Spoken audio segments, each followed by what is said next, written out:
Hello, Bunso. Joanna. Okay, narito kami. Buong puso kami nagpapasalamat. Unang-una sa Panginoon. At gayon din kayo, unang-una sa Panginoon na magpapasalamat sa araw at gabi. Na lahat na yung blessing na dumadating sa ating buhay. Kaya ngayon kami ni mama mo sa tita ay buong puso nagpapasalamat sa inyo at makarating kayo dyan sa inyong gustong marating na kayo ay magpakasal na kahit wala kami makaraos kayo.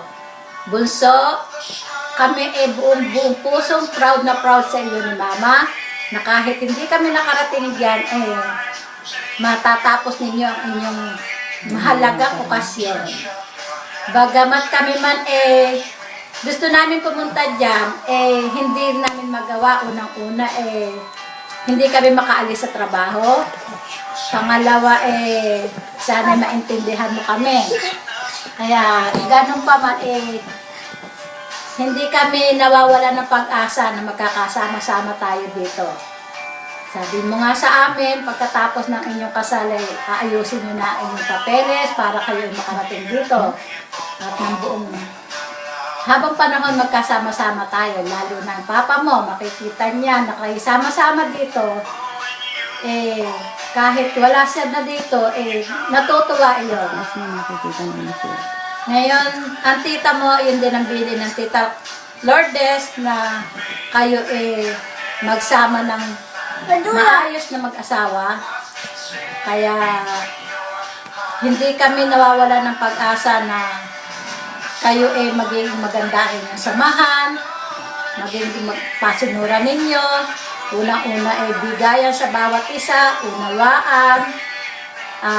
Lahat ng pagsubok sa buhay nandyan sa buhay mag-asawa. Kaya tatagan nyo lang. Unang-una doon kayo lalapit sa Panginoon. Walang ibang makakatulong sa atin lahat kundi ang Panginoon. Kaya wala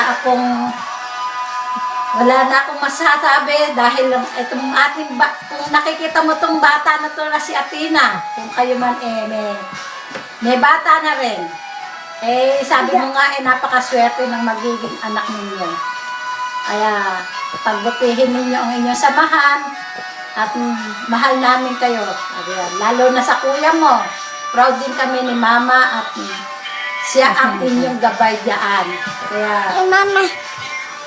patuloy ninyong samahan ninyo maging maayos at nang maging matagumpay ang lahat. Lalo na ang inyong trabaho. Wala kayong anumang hindi pagkakaintindihan. Kung magkaroon ng kayo ng anumang problema, dapat sa buong magdamag, pag-usapan ninyo, huwag ninyo nang palilipasin ng buong magdamag. Kailangan maayos ka agad. Yan ang isang magandang samahan ng mag-asawa para hindi kayo magpapatigasan. Ganon ka rin, Joanna.